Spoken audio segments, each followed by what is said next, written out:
It's time to continue with our look at the Forge World Knights, and today's knight is the Knight Castigator.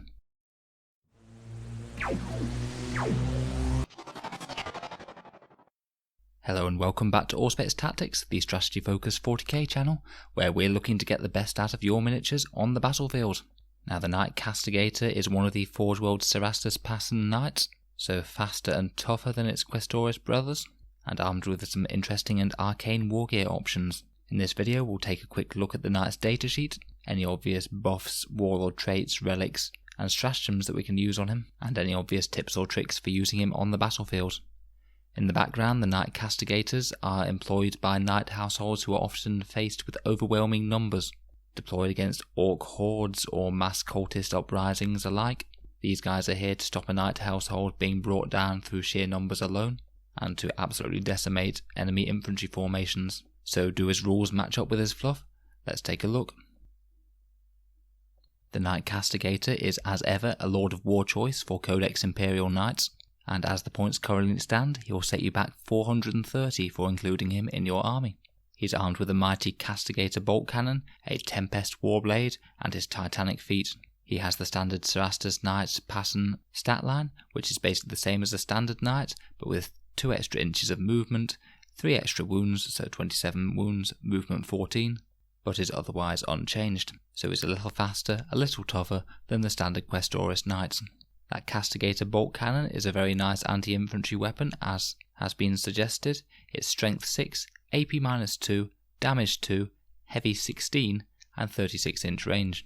Now I believe that this was increased in the number of shots it got in the latest FAQ, and now it's certainly a lot more interesting, as it competes better with the standard Avenger Gatling cannon that, aside from the number of shots, has exactly the same profile.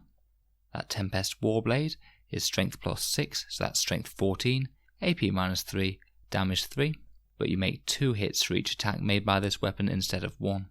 Now this is very interesting because it basically will have the exact same damage profile against tanks compared with the standard Reaper chainsword. It has the same strength and AP, half the damage but double the attacks, which cancels out for the same overall damage output. By having double the number of attacks though, this is a lot more powerful, as you'll be able to split your attacks among more targets if you do choose to use the warblade. This could make it absolutely great for fighting medium toughness units such as tough infantry or light vehicles, which means that you waste less damage in overkill each time you hit a target to death. This thing will absolutely chew through multi-wound infantry like Primaris Intercessors or Bulgrins or Aggressors, and I think this will get a lot more use out of its Tempest warblade compared with a Reaper chainsword, because it's more viable against these targets than the Titanic feat, which the Reaper chainsword usually won't be. Other than that, it's got the normal Ion Shield, Explodes and Super Heavy Walker rules, which we've already covered several times before, and you can see them on screen if you need. So in summary, he's very similar to a Knight Warden, but with a few extra shots on his ranged weapon, and a close combat weapon that's the same damage against tanks, but a lot more viable against medium infantry. So let's talk about a few buffs and upgrades that we can give this guy. Households first then, and obviously all of the Questor Imperialis houses that buff close combat will be good for that Tempest warblade. In particular, House Griffith for +1 attack and House Mortan for +1 to hit rolls in the fight phase will both add an additional 25% damage increase, which isn't bad at all. For Mechanicus, House Raven isn't so terrible. With a relentless advance, you could potentially advance this guy, still shoot with that enormous bolt cannon, and then maybe make a charge with the Tempest as warblade with the full tilt stratagem. So you could have a very fast, very shooty, very choppy knight. House Crast is a massive buff to his melee profile, and in the first round of combat that outcompetes either Griffith or House Mortan.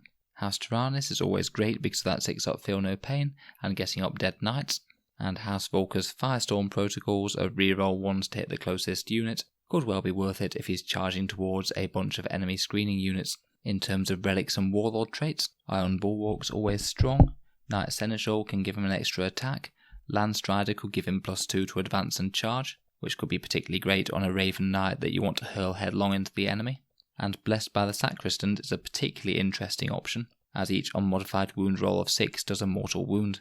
This is great on the Castigator bolt cannon, as this is one of the weapons with the most shots and therefore most chances of rolling that 6 to wound out of all of the knight's arsenal.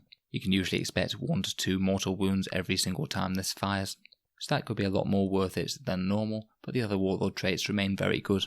In terms of relics, Sanctuary is great for countering close combat armies. The Armour of Saint Dion is always a decent durability increase, and if we're moving into household specific relics, the Headsman's Mark for Crast is always great if you're fighting vehicles or super heavies. A damage 3 or even 4 bolt cannon is certainly going to make a mark. A lot of the stratagems that he has access to can be situationally useful. Obviously there's staples such as Rotate Ion Shields and Machine Spirit Resurgent. It's important to note that the Cerastus Knights are locked out of auto-blowing them up via Noble Sacrifice, which is a shame. But he can make good use of most of the others, such as Full Tilt, as we've already discussed. If you combine that with Landstrider and Raven, you could have an average threat range of 29 inches, before you've even CP re-rolled any charges or anything like that. Not bad when you could fire your bolt cannon on the move too. Valiant Last Stand could be good for some last attacks from a House Questoris Knight. And as always, there's some gems from the household specific stratagems, such as Saturation Bombardment for Volker and our Darkest Hour for Tyrannus. So how would I use this guy on the battlefield then? To my mind, he's really quite a good general all-purpose knight. That bolt cannon is going to do decent damage against whatever he points it at, and his melee profile is the same or better than a standard Questoris against all targets. His main buff is that Warblade, which gives him a decent buff against medium to heavy infantry. I would use him very similarly to how I'd use a Knight Warden, and use his flexibility to counter whichever foe I was fighting. If you're fighting a shooty army, then you could set up out of range of a lot of their guns, with the thought to move in with that massive 14-inch movement to shoot them in your turn 1. Alternatively, if you have first turn, you could deploy on the line and use Full Tilt to get him in close combat turn 1 as well. If you're fighting a melee army, then you could deploy well out of charge range and give the enemy several turns of slogging through bolt cannon fire before they can finally get to him, and then you could think about countercharging them to slap down some hurt with that Tempest Warblade or his Titanic Feet. With that massive movement, decent melee profile and decent shooting profile, you can really force the enemy to engage you on your terms. So you can really think about picking your battles where you want them, and deciding whether you push up with him or hold back with him, as the flow of the battle dictates. So, does he stack up against his other competitors then? The most obvious competitor is the Knight Warden, who clocks in 24 points cheaper at 406 points currently. Now both knights have positives and negatives. Obviously this guy gets an additional 4 shots with his main gun, which is great, the Tempest Warblade, which is an upgraded weapon in my opinion from the chainsword, and his extra movement and wounds. The Warden does have his own advantages though. He has access to putting an Ironstorm rocket pod on top of his carapace for an extra 16 points, which is a great option wherever you can get it in my opinion. And he has a heavy stubber and a heavy flamer, and perhaps most importantly of all, he has access to the Relic Avenger Gatling Cannon, Endless Fury. So there are some real trade-offs between the Questoris and the Knight Castigator here, which I like. It shows they're fairly well balanced. It's interesting that if you do upgrade to Endless Fury, you do on average get more hits than the Knight Castigator does with his bolt cannon, due to the extra couple of shots on Endless Fury, plus that rule of 6s getting additional hits. You'll also do more damage against any enemies with modifiers, due to that 6s causing additional hits being even more powerful when you're getting few hits through. On average with the Knight Castigator you get 10.6 hits with the bolt cannon, Endless Fury is 11.6, but the regular non-upgraded Avenger Gatling Cannon will give you just 8 hits on average. Of course that does require you to spend a command point on the Endless Fury relic, and it does preclude you from taking another important advantage, say like the Armour of Saint Dion, which is a very decent durability upgrade. So overall, I think that the two are really quite well balanced. They both have significant advantages and disadvantages, and I think it comes down more to personal preference than anything else. I'd say if you're going to buy an Endless Fury for just one command point, I'd probably go with the Questoris pattern Warden myself, but if you're not, or you've already got Endless Fury or another knight, then the two knights are very close indeed.